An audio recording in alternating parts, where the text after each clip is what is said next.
here's a number of different potential data partners. Let's go out and talk to a couple of them with Patrick so that Patrick can sort of speak that data side and have an early understanding of what data that partner may actually need or what problem they need solving. And then see if they are that engaged and actually really do need that problem solved. And if they sponsor you into the program, then we can develop it against their needs specifically. So then that creates a very, very long-term partnership with a startup. And it's a different approach to a venture capitalist approach of startup funding. So for these startups, they're potentially pivoting from what the original idea was to developing a business that's going to suit the need of the data partner. Developing different criteria within their business that will answer the questions for that data partner. Correct. Get it. Yeah. And so you mentioned business intelligence dashboard. Let's dig in a little bit on that. So just say I'm a startup and you mentioned, I don't know, let's pick an industry. What's an industry you know very well and worked in before? So you said photography or even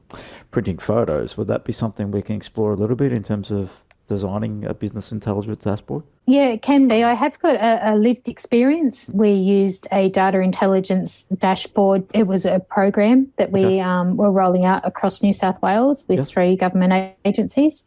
And we were collecting a significant amount of data with that, and like a lot of data actually. So we really had to debunk and understand what was meaningful and what wasn't, which then meant we had to understand what success looked like for our program, and that created the data intelligence dashboard. So, the business intelligence dashboard. So our dashboard was basically understanding, during the course of the program, if there was any bottlenecks. We had a number of external and internal stakeholders too, so we needed to be able to manage those stakeholders, workload, resource capacity, and then also revenue. So, we were paying them and we had to manage that payment system. We were paying businesses, we had to manage that payment system against the budget, as new opportunities came to the business, instead of us sitting there going, oh, okay, if we go out to non-profit organisations, there is a big pool of non-profit organisations. We can extend the program or double the program, the capacity of the program.